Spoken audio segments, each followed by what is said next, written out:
Graças a Deus, irmãos.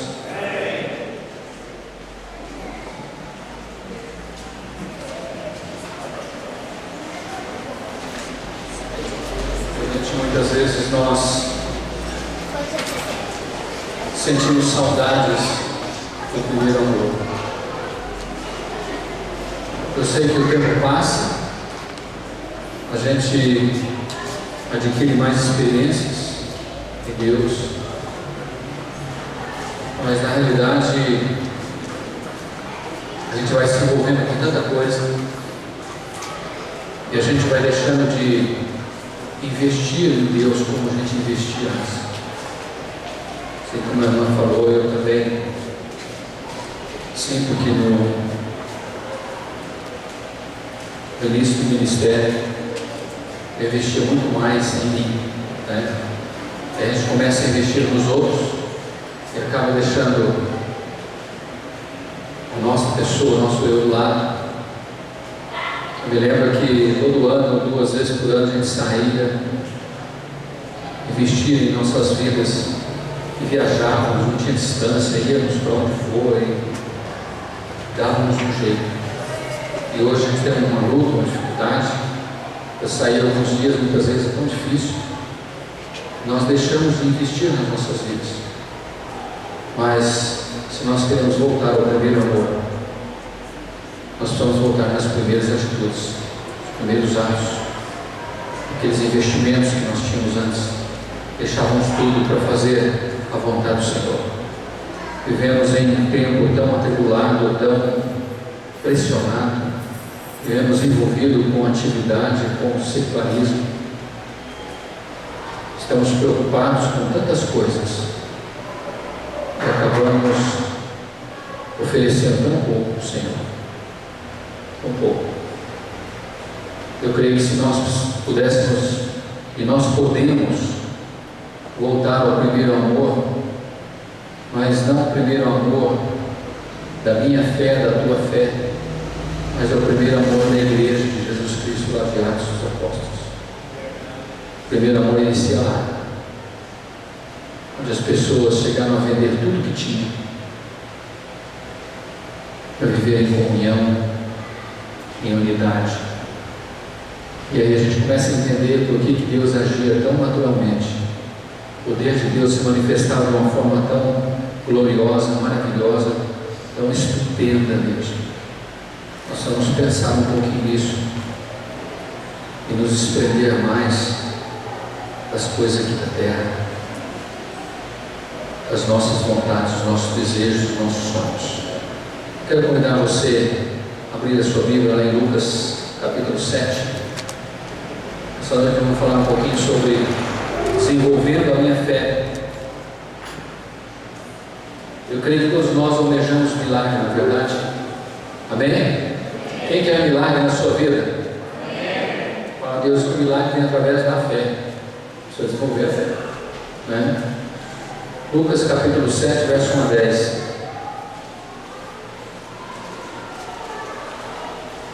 Esse texto fala da cura do servo de um centurião.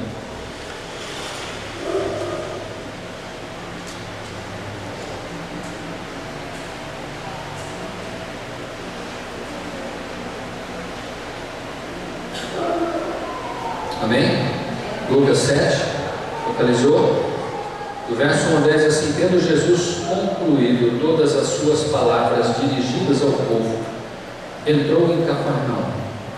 E o servo de um centurião, a quem este muito estimava, estava doente, quase à morte.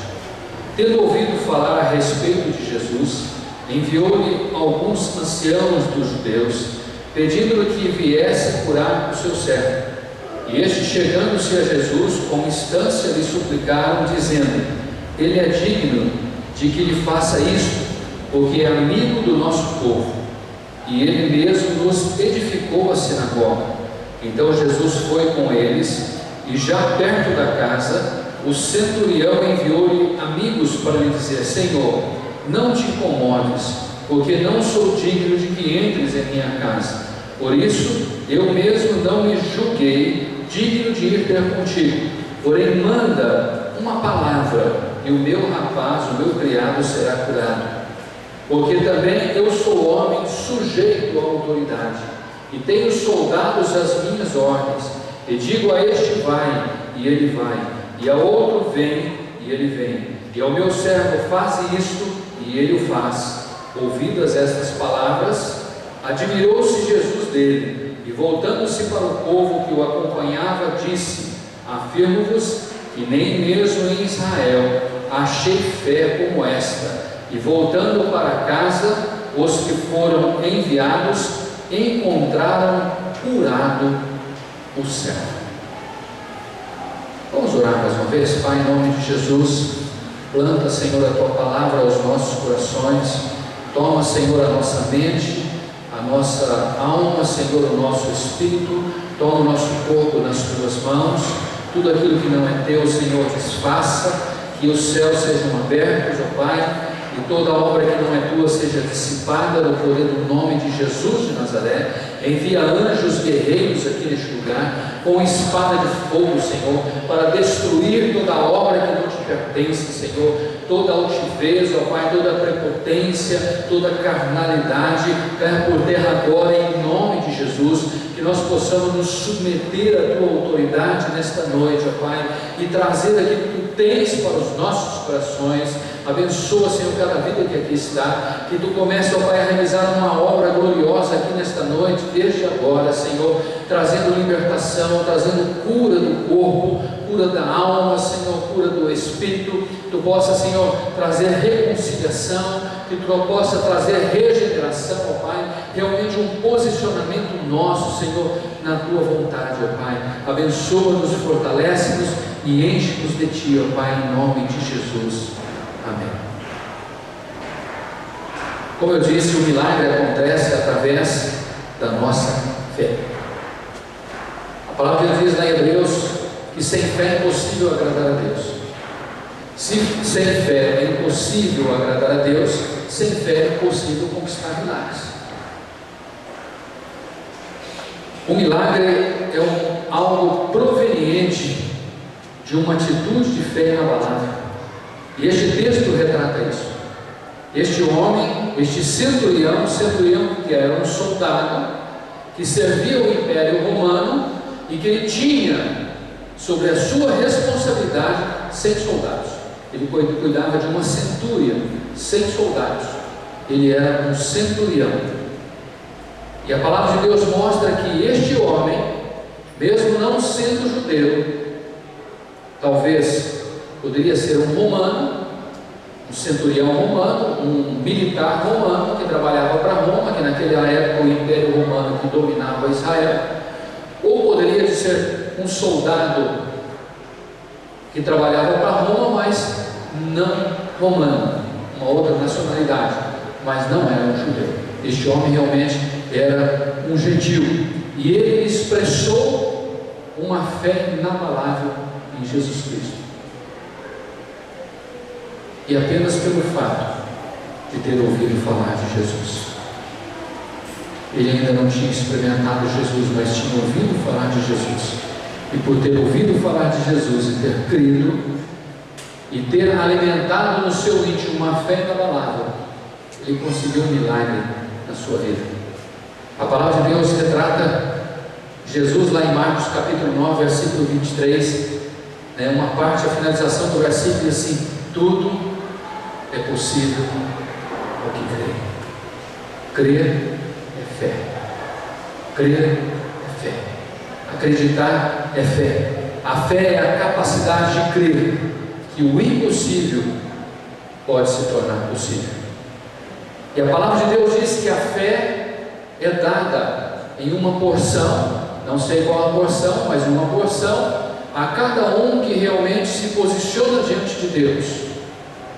A cada um que se coloca nas mãos de Deus. Se você olhar lá em Judas, no versículo 3 do Evangelho de Judas, da carta de Judas, a palavra de Deus é assim: amado, procurando eu escrever-vos com toda diligência acerca da salvação comum, tive por necessidade escrever-vos e exortar-vos a batalhar pela fé, que uma vez foi dada aos santos, aqueles que creem. aqueles que se entregaram, aqueles que se posicionaram. A palavra de Deus diz que quando o homem se posiciona em Deus, se entrega ao Senhor, o Senhor lhe dá uma porção de fé. E eu entendo e creio que esta porção é igual a todos aqueles que se posicionam diante do Senhor. Não é nada diferenciado, porque a palavra de Deus diz que Deus não faz acepção de pessoas. E muitas vezes nós questionamos, então, por que, pastor? Alguém tem mais fé do que o outro? Por que tem pessoas que, quando eles oram, acontece, muitas vezes nós oramos e a coisa não flui? Exatamente o que Judas disse: exorta-os a fazer o quê? Está o texto também? Não.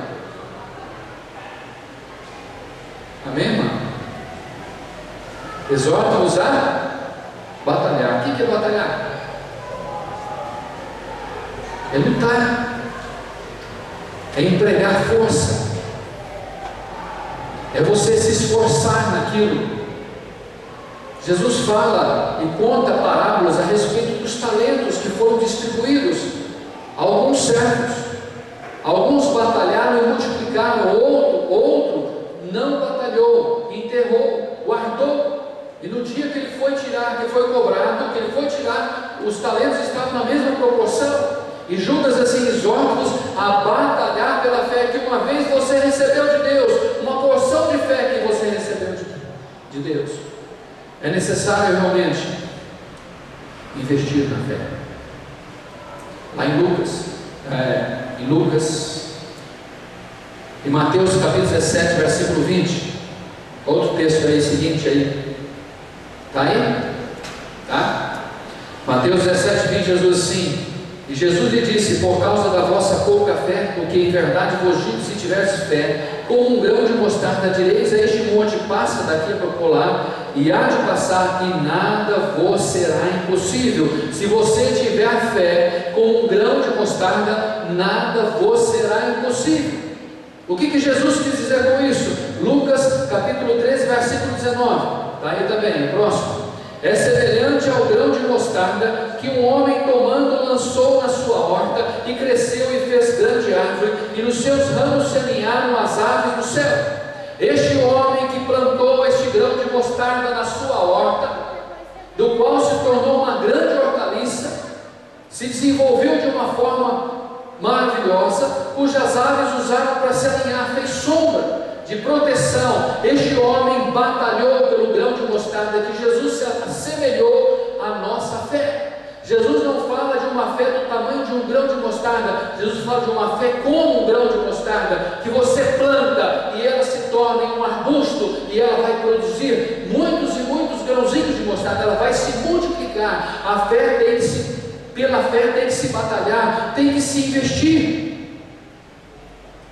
E é exatamente isso que eu quero trazer para nós nessa noite. Eu quero que você venha observar comigo neste centurião, neste homem, do texto que nós lemos de Lucas capítulo 7, alguns aspectos da sua personalidade, do seu caráter, que cooperaram para que a sua fé desenvolvesse. Se você quer milagres, você precisa desenvolver a tua fé. Se você adquirir a porção de fé, vamos usar o texto de Jesus e encaixar o texto de Judas, que Judas disse para você batalhar a sua fé, pela sua fé que você recebeu uma vez, por se colocar no Senhor, se entregar no Senhor, você recebeu de Deus uma porção. Vamos dizer que você recebeu um grão de mostarda de fé. A medida foi o grão de mostarda que você recebeu. Eu pergunto: o que você está fazendo com este grão de mostarda? Exatamente isso que eu quero dizer para você. Se você desenvolver a tua fé, você vai conquistar milagres na sua vida. Mas se você guardar a sua fé com medo de perdê-la, se você armazená-la com medo de perdê-la e não desenvolver a sua fé, e não aplicar a sua fé, você não vai conseguir nada. A proporção de um grão de mostarda é muito pequena para você conquistar algo mais além da tua salvação em Cristo Jesus. É preciso muito mais. É preciso muito mais. E este centurião desenvolveu a sua fé. de aspectos na sua personalidade e no seu caráter, que nos ajudam a desenvolver a nossa fé. E olha que aquele homem desenvolveu a sua fé buscando um milagre, não para si próprio. Eu quero dizer para você que quando nós buscamos algo sobrenatural para nós mesmos, é mais fácil ter fé. É mais fácil. Se você está numa situação precária, de ser enganado pelo médico, é mais fácil você ter fé e buscar a Deus, se apegar a Deus para ser curado, do que o seu vizinho, se ele estivesse nessa situação. Você concorda comigo, não? Amém? É muito mais a tua oração eficiente quando você ora para Deus curar você, do que quando muitas vezes você ora pelos outros. E quem está sofrendo é você. Se você orar pelo outro e Deus o curar ou deixar de curar, você vai embora e vai dormir tranquilo. Mas se for com você, não. E aquele centurião, ele aplicou a sua fé para buscar um milagre para a vida de um criado seu, um servo seu. Não era alguém que ele poderia esperar uma retribuição posteriormente. Não era alguém que ele poderia se beneficiar. Eu tenho certeza que esse centurião não estava preocupado na vida do seu criado pelo serviço que ele prestava, mas pelo amor que ele tinha por aquele criado. Eu quero trazer alguns aspectos do caráter e da personalidade desse centurião que ajudou a desenvolver a sua fé. E eu entendo que essas características no meu caráter, na minha personalidade, no teu caráter, na tua personalidade, vai ajudar você a desenvolver a tua fé. Em primeiro lugar, a palavra de Deus diz que ele era piedoso. Ele era piedoso.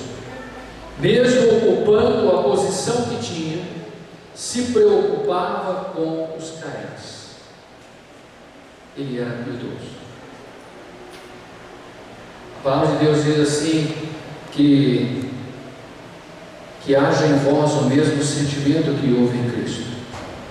Será que alguém conseguiu a mesma posição que Cristo tinha, sendo Ele Deus antes de vir à terra e tornando-se homem?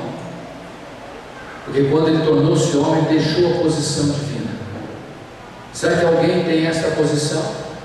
Mesmo Cristo, o Filho de Deus, nesta posição divina, Ele abriu mão da sua posição, porque Ele se preocupou com os carentes. Quais carentes? Eu e você.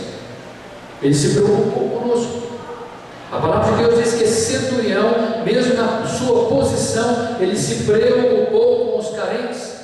Esta característica bane da vida do ser humano, do seu caráter e da sua personalidade, todo o egoísmo e todo o individualismo, que é uma barreira, que é uma tranca, que é uma porteira que impede o milagre acontecer na vida das pessoas. Egoísta não edifica a sua fé. A pessoa individualista não edifica a sua fé. Quando nós edificamos a nossa fé, quando nós abrimos o nosso coração, quando nós somos liberais, temos liberalidade, quando nós deixamos de olhar para nós mesmos, porque começa a acontecer em nós o mesmo sentimento que houve em Jesus Cristo.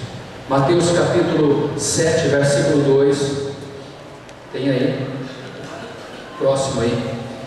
Porque com o juízo com que julgardes, sereis julgados, e com a medida com que tiverdes medido, vos hão de medir a vós. Este é o princípio. Se você abre o seu coração, você é liberal e é piedoso, você conquista este espaço no coração de Deus, a piedade de Deus, o amor de Deus, a extensão da manifestação da ação divina na vida do ser humano. E quando nós abrimos, nós recebemos. Jesus diz assim: não tenho no texto aqui, não tem aqui no multimídia, mas diz assim: dai e ser-vos-á dado, boa medida, recalcada, sacudida, transbordante, porque com a mesma medida que você medir, você será medido. Ele não apenas se compadece daquele servo, mas ele toma atitudes. Não é um sentimento de pena, não é um sentimento de dó, mas é um sentimento de piedade, um sentimento de compaixão, de misericórdia. É aquele mesmo sentimento que a palavra de Deus mostra quando Jesus relata a parábola do bom samaritano, aonde o sacerdote passa por aquele homem que foi atingido por ladrões, que foi massacrado por bandidos. Aquele sacerdote passa de largo, aquele levita passa de largo, mas aquele samaritano estende a aba da sua misericórdia sobre aquele homem, e presta socorro àquele homem, e traz vida àquele homem. É esta piedade, é este compadecer, é essa atitude que muitas vezes trunca os nossos sonhos, trunca as nossas vontades, trunca os nossos planos, trunca os nossos projetos, mudam as nossas atitudes. Estou determinado para sair daqui em tal lugar, acontece alguma coisa, eu trunco a minha viagem, mudo o meu plano. Estou determinado a fazer isso, acontece alguma coisa que realmente é necessário, precisa de mim, eu trunco o meu plano, trunco o meu projeto, eu compadeço. É uma ação de compadecimento. Move as dificuldades para resolver os problemas. Foi exatamente o que esse centurião fez. Ele vence por causa do seu sentimento de piedade. Ele vence os preconceitos. Ele vence os preconceitos. Lembra-se que ele era um homem gentil. Ele não era um judeu. O que ele faz? Ele busca socorro a judeus. Para buscar socorro a um judeu que era Jesus. Ele busca anciãos para pedir socorro a Jesus, que era judeu, anciãos da cidade, para pedir socorro a Jesus. Ele vence a barreira. Aquele homem era uma autoridade, ele fazia parte do Império Romano que subjugava Israel naquela época. Ele estava por cima de toda a situação, ele era o senhor da situação, mas ele desce do seu senhorio e ele se coloca em uma posição de necessitado. E ele busca recurso para quem está, de uma forma humana, dizendo, abaixo dele. Ele vence todos os preconceitos.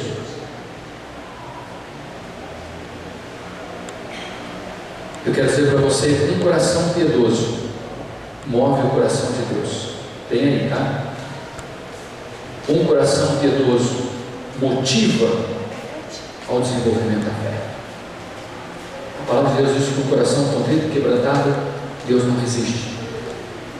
E um coração piedoso, contrito e quebrantado, ele se motiva a nos desenvolvermos na fé. Outra característica que eu quero colocar são os seus atos coerentes. Atitudes coerentes motivam-nos a fé. Atitudes coerentes à vontade de Deus motivam-nos a fé. A palavra de Deus diz que aqueles anciãos, aquelas pessoas idosas, respeitadas da cidade, saem do seu lugar, vão até Jesus, interceder por um centurião romano, alguém que os subjugava.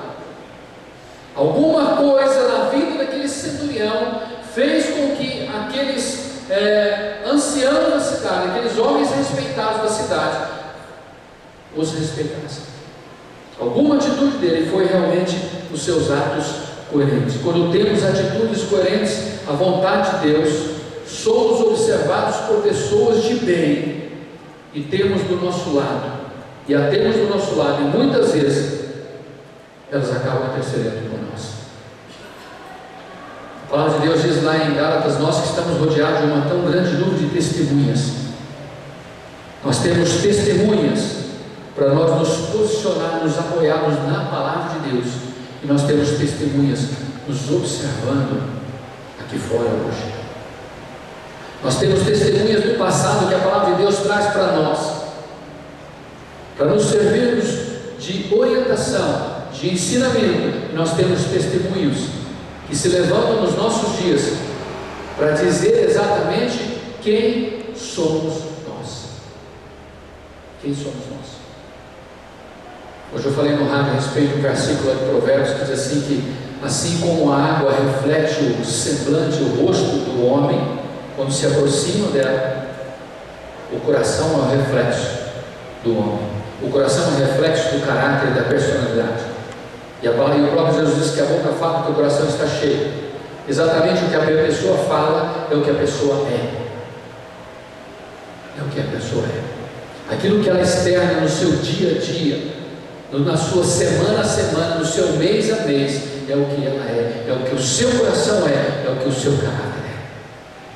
Se ela fala de promiscuidade, se ela fala de perversidade, é isso que ela é.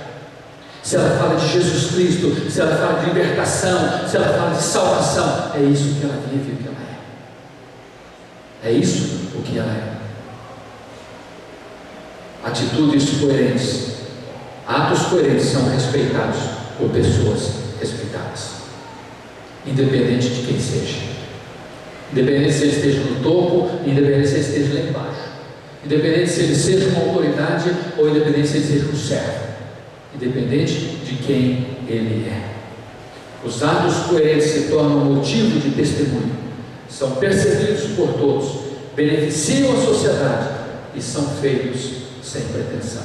É isso o que aqueles anciãos vieram proclamar daquele homem: Senhor, esse centurião ama a nossa cidade. Por quê? Ele deveria amar? Não. Vamos dizer que ele fosse um romano, e o Império Romano tirou de Roma para estar na Galileia, cuidando de alguns soldados para colocar ordem naquele lugar.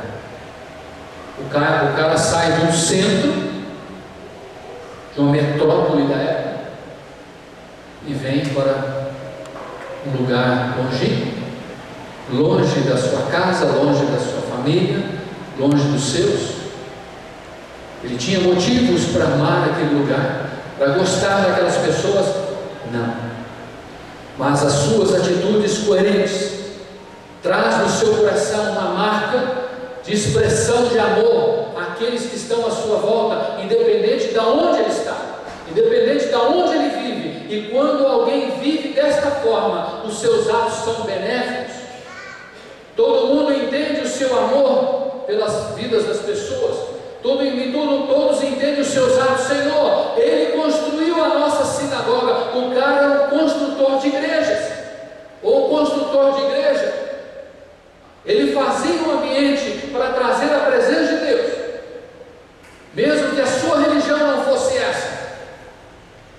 Ele tinha atitudes coerentes, e muitas vezes ele nem percebia disso.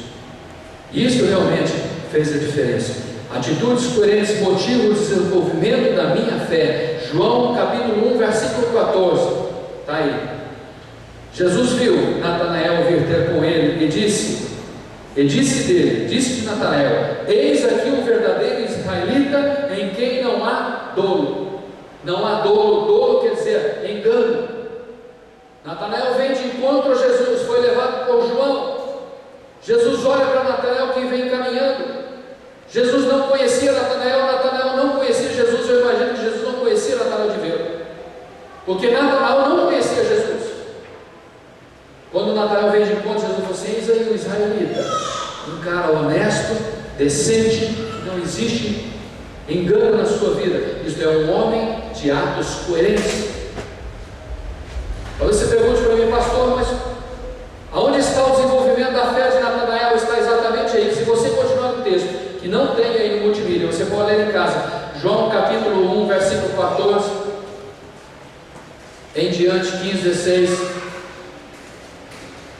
Natanael replica e diz: Senhor, de onde o Senhor me conhece? Eu falo: cara, eu vi você sentado debaixo daquela figueira. Eu não sei o que Natanael estava fazendo, mas ele entendeu o que Jesus disse, porque Jesus já tinha a revelação do seu coração. E Natanael disse assim: eu vejo verdadeiramente que és profeta.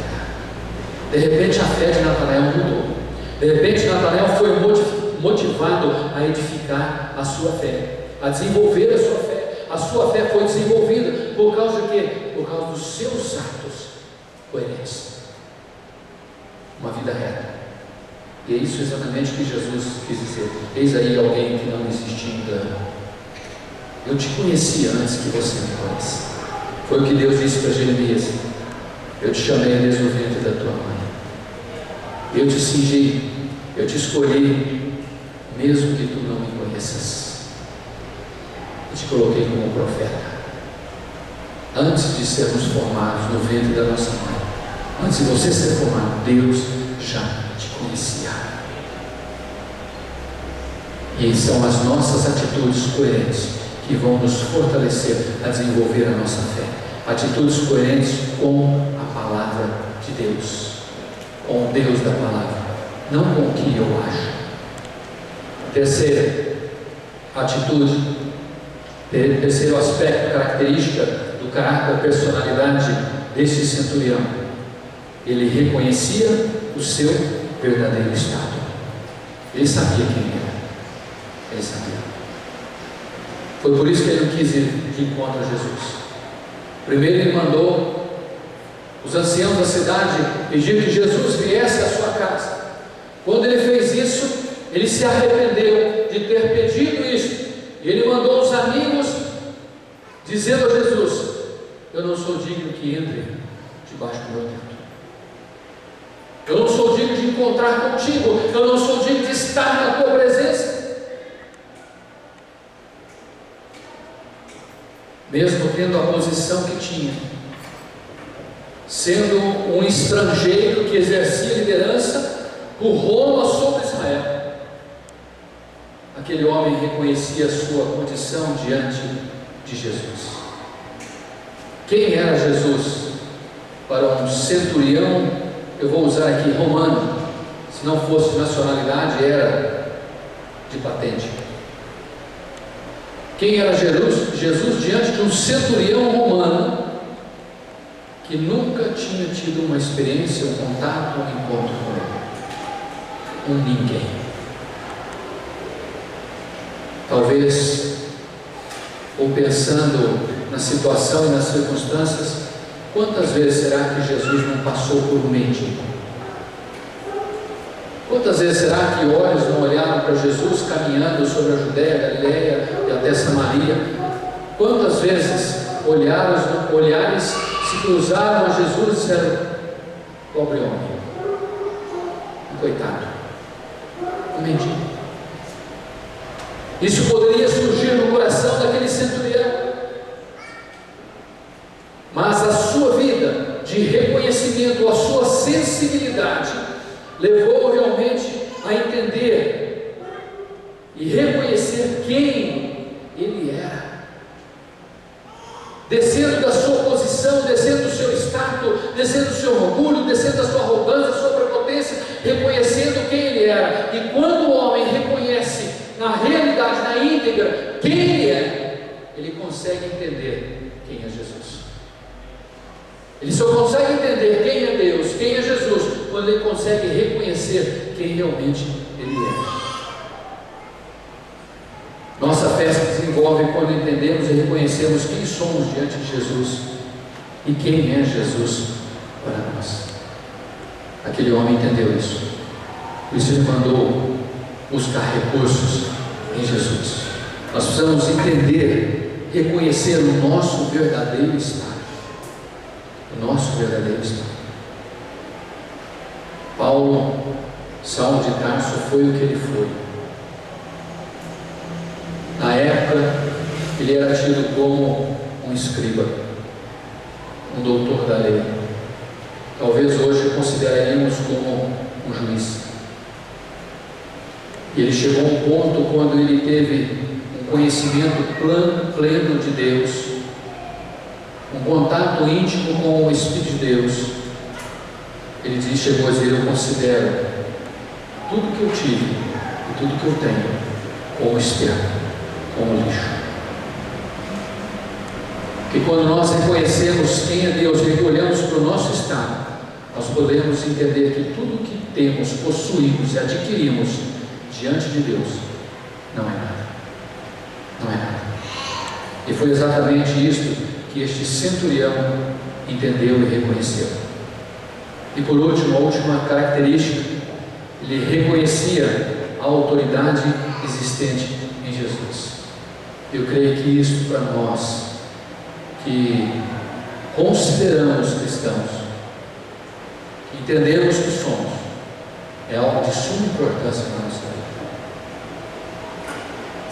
E ele, quando manda os amigos de encontro a Jesus, versículo 7 diz assim, por isso, eu mesmo não me julguei digno de ir ter contigo. Olha o que ele disse para Jesus, porém manda com uma palavra. Outra tradução diz, porém diga uma palavra. O meu criado, a minha tradução diz, o meu rapaz será curado. Apenas diz alguma coisa. Ele estava dizendo assim, Senhor, dá uma ordem que o meu criado vai ser curado. Profira uma palavra de autoridade, porque o meu criado vai ser curado. Aí no versículo seguinte, no versículo 8 diz assim, porque eu também sou um homem.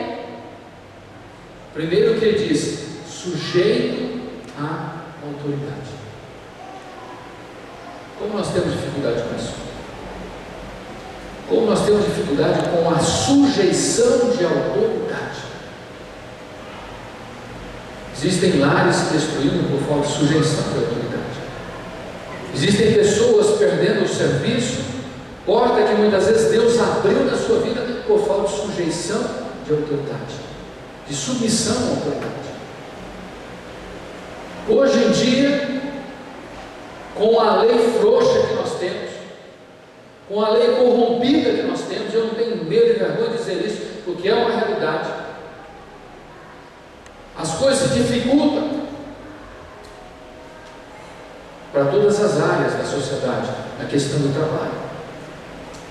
Como é penoso isso? Porque as pessoas buscam muitas vezes, e muitos vão conviver comigo, um emprego e não um trabalho. E quando arrumam um emprego, eles já procuram um jeito de ludibriar para ganhar sem trabalhar. Infelizmente é isso que acontece. Falta de sujeição à autoridade.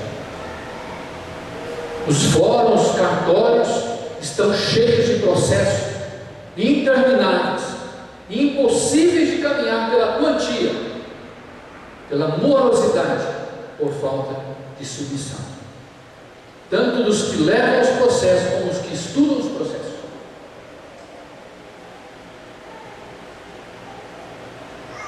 Talvez isso é comprometedor até dizer aqui, mas é verdade.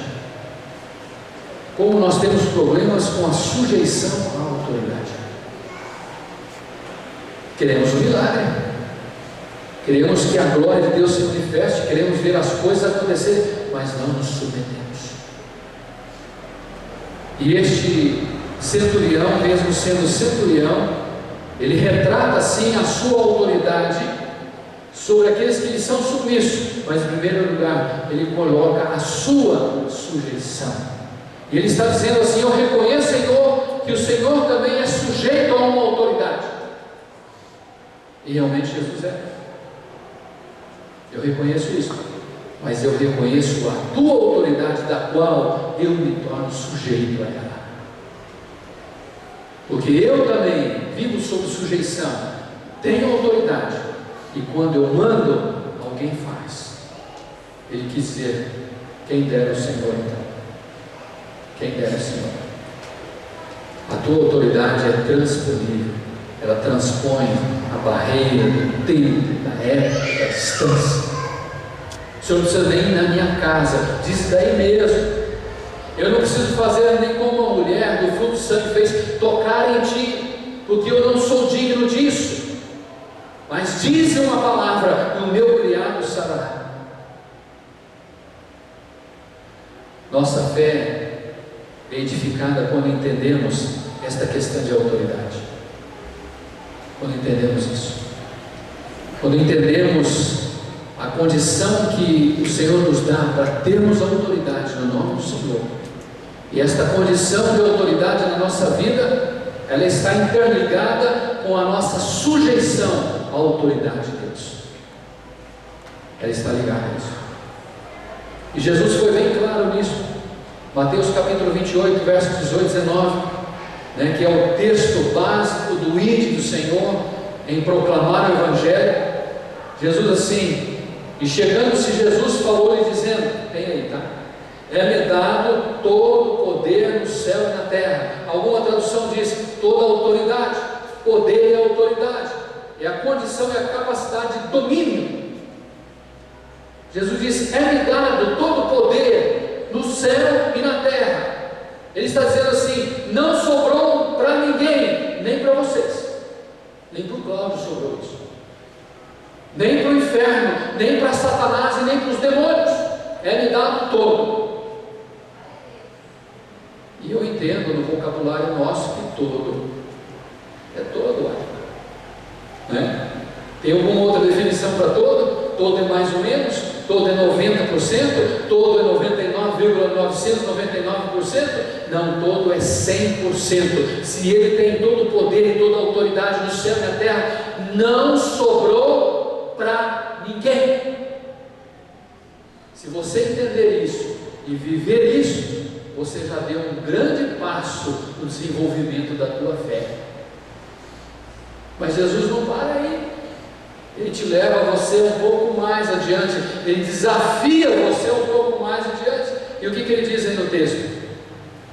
Vocês estão vendo aí ou não? Ou não está aí? Portanto, o que ele diz? Ide, ensinai todas as nações, batizando em nome do Pai, do Filho e do Espírito Santo. Aí o texto continua, não parei.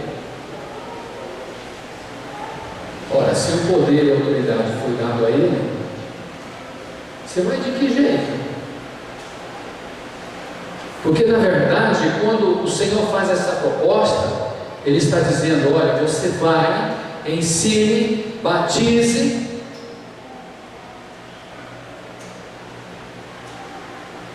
mas não é assim simples não, porque eis que eu vos envio como um cordeiro no meio de lobos.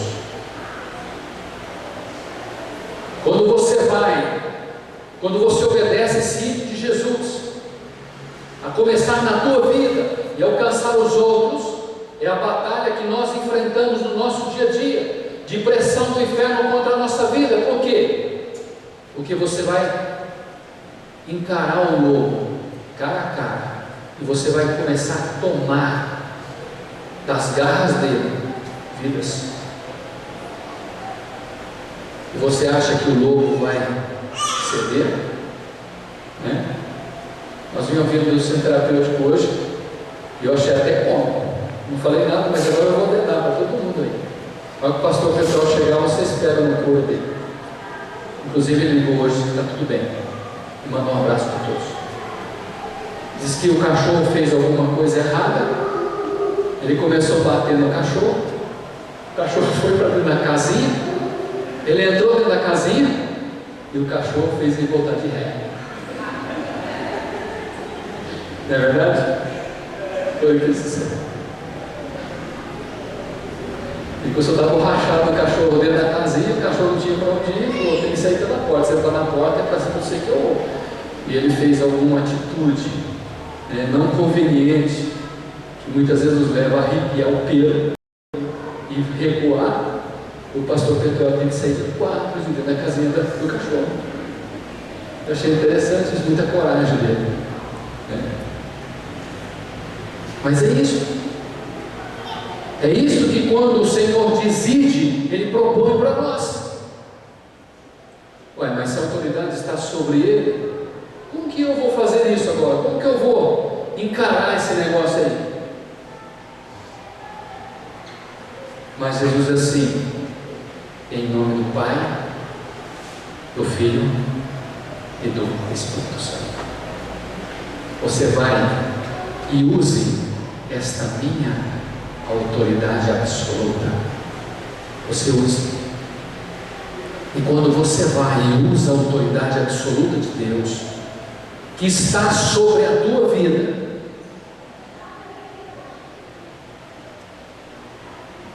o inimigo tem que recuar.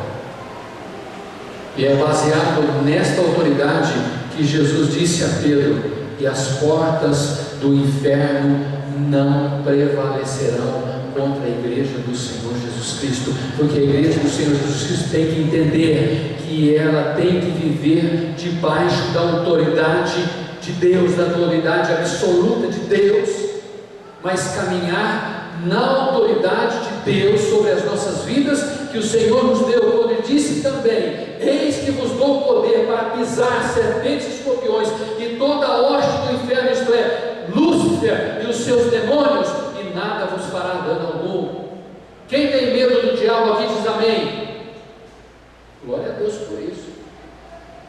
E Ele escutou que você não disse amém, e Ele pode testar você ainda esta noite. Amém? Amém.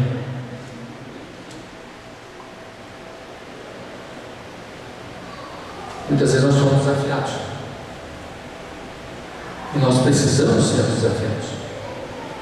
Aquele homem reconhecia a autoridade que ele tinha, mas reconhecia a autoridade que era exercida sobre ele, e reconhecia a autoridade do Jesus a quem ele enviou os anciãos, os carregou.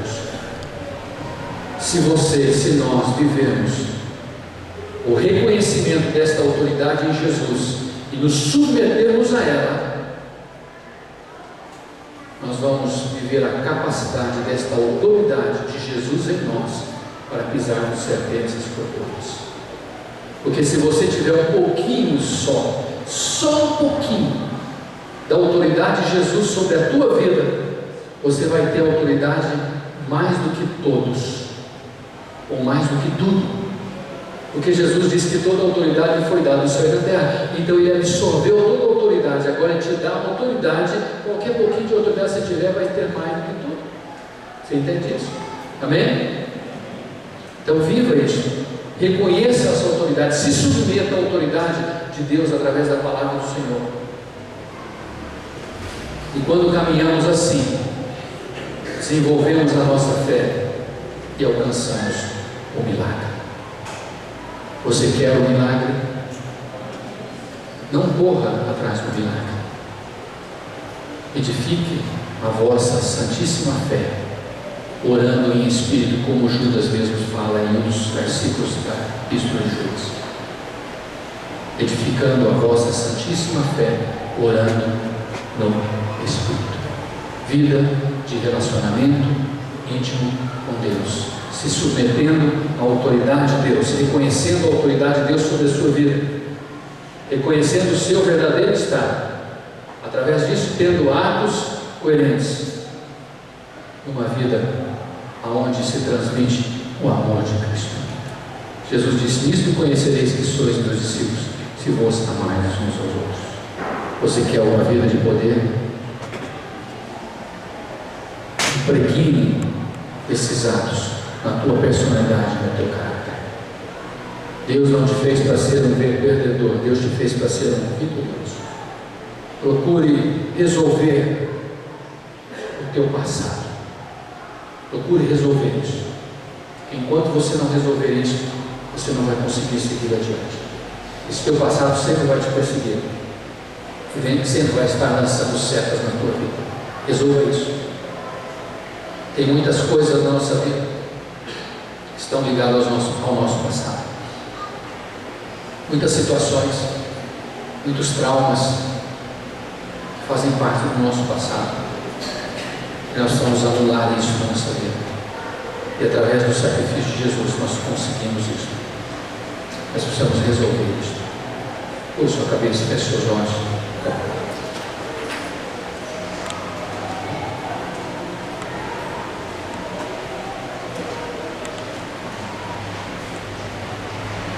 Desenvolvendo a nossa fé,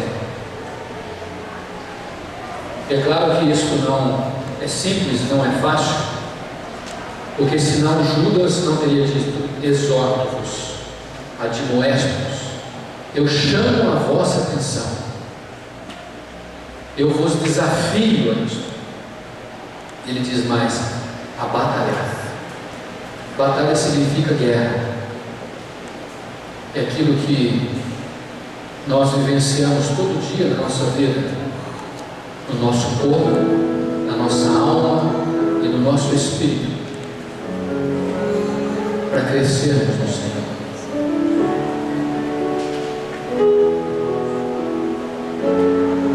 Nascer em Cristo não é tão difícil.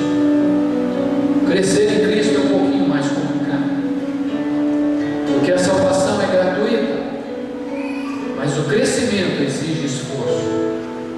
E Judas usa um termo: batalha. Mas se você quer viver uma vida plena em Deus, se você quer viver milagres na sua vida, eu te exorto, eu tomo as palavras de Judas e eu te digo assim: eu te exorto a batalhar pela fé. Eu te admoesto, eu te animo, eu te motivo a você desenvolver a tua fé, a você crescer na tua fé. Para isso é preciso você plantar, é preciso você investir a tua fé, é preciso você lançar em atitudes, em votos, em propósitos. É preciso você vencer o desânimo, a fraqueza, a fragilidade. Não tem força para orar, a melhor remédio, vai orar. Não tem força para meditar na palavra, melhor remédio, pega a Bíblia e vai meditar na palavra. É assim que a gente vence. É assim que a gente vence. É você deixar de alisar as tuas feridas. É você parar de correr atrás de pessoas para lamber as tuas feridas, para passar a mão na tua cabeça e buscar um Deus que corrige, que exorta, que direciona e que te ama, que te toma pela tua mão direita e te diz: não temas, porque eu sou contigo, mas levanta e caminha. O Deus que nos chama à responsabilidade. Deus te chamou para a vitória e não para a destruição. E eu quero te convidar nesta noite e desafiar você a começar. Se você tem desejo e sonho de voltar ao primeiro amor, ao princípio de tudo, comece tendo atitudes para edificar a tua fé. Comece a investir na tua vida espiritual. Comece a tirar um pouquinho do teu tempo nas tuas atividades seculares e colocar na tua vida espiritual. Porque se você não investir na tua vida espiritual, ninguém o fará por você. Ninguém. Não existe quem faça por você. Judas diz: exorto-vos a convidar os irmãos a batalhar pela fé. Não, pela tua fé não. Exorto-vos a batalhar quem? Você, pela tua fé. É uma luta individual que nós temos que assumir e vivenciar a cada dia, a cada momento da nossa vida. Você quer se posicionar diante do Senhor? Você quer tomar uma atitude nesta noite? Você quer fazer um voto com Deus? A dar um passo mais na edificação da tua fé, no desenvolvimento da tua fé? Coloque em pé onde você está. Daqui a pouquinho nós vamos orar por você.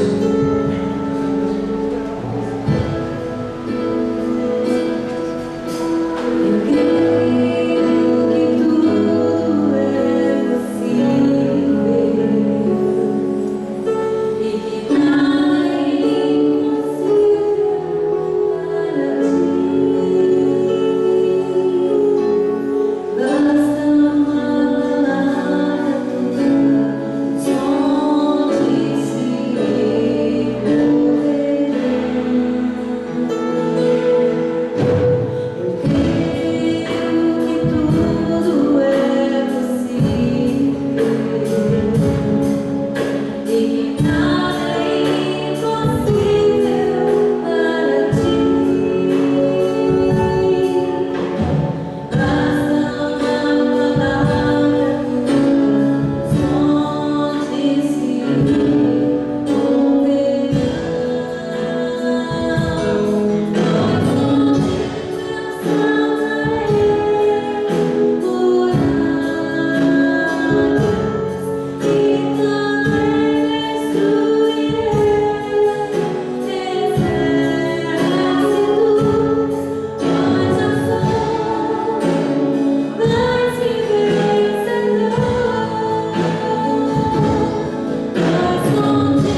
Pai bendito, nós te adoramos, Senhor, te exaltamos, porque a tua palavra traz-nos a garantia, ó Pai, que já somos mais do que vencedores em Cristo Jesus.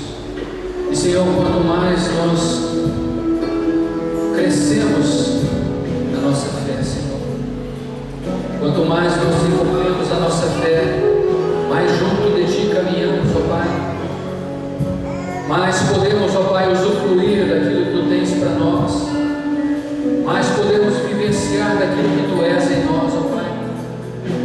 E nós queremos viver, Senhor, em intimidade contigo. Não importa, Senhor, não importa, Jesus, não importa, Senhor amado, que isto venha trazer a nós. Nós queremos viver, Senhor, este relacionamento contigo, Pai. Senhor, move a tua glória, Jesus. Move, Senhor, da tua unção. Move, Senhor, do teu poder sobre este lugar. Move da tua glória sobre as nossas vidas, sobre cada vida aqui neste lugar, ó Pai. Vidas comprometidas contigo, ó Pai. Vidas, ó Pai, que querem realmente, Senhor, crescer em Ti, desenvolver em Ti, Senhor, porque querem viver, Senhor amado, a plenitude do Teu Espírito Santo. Toma, Senhor, as nossas vidas nas Tuas mãos. Toma, Senhor, cada coração nas Tuas mãos nesta noite, ó Pai. Que a Tua paz, a Tua unção venha sobre cada vida, ó Pai. Que as barreiras sejam removidas, ó Pai amado, e que sejamos redirecionados em Ti, Senhor. Leva-nos, ó Pai, até aquela vida de unidade contigo, Senhor. Aquela vida de comunhão íntima contigo, Senhor. A ponto de podermos dizer: não sou eu mais quem vive, mas é Cristo que vive em mim. Eu entrego as nossas vidas nas Tuas mãos, eu entrego este povo nas Tuas mãos, eu entrego esta igreja nas Tuas mãos, aqueles que adentraram com enfermidades, Senhor, no poder do nome de Jesus, arrancando todo o mal, Senhor, nós resistimos todo espírito de enfermidade, toda enfermidade ordenamos sair em nome de Jesus, ó Pai. Intercedemos, ó Pai amado, pelo Adriano, intercedemos pela Monique, ó Pai, entregamos nas Tuas mãos, pedimos, ó Pai, a reversão, ó Pai, daquela situação, e descansamos em Ti, porque estamos certos em quem temos crido, que é poderoso para guardar o nosso tesouro até o dia do Senhor, ó Pai. Toma nas Tuas mãos, leva-nos na Tua paz, debaixo da Tua graça, da Tua unção, e dá-nos um final de semana na Tua presença, ó Pai, e derrama a Tua bênção sobre cada família, cada lar aqui representada, em nome de Jesus. Amém.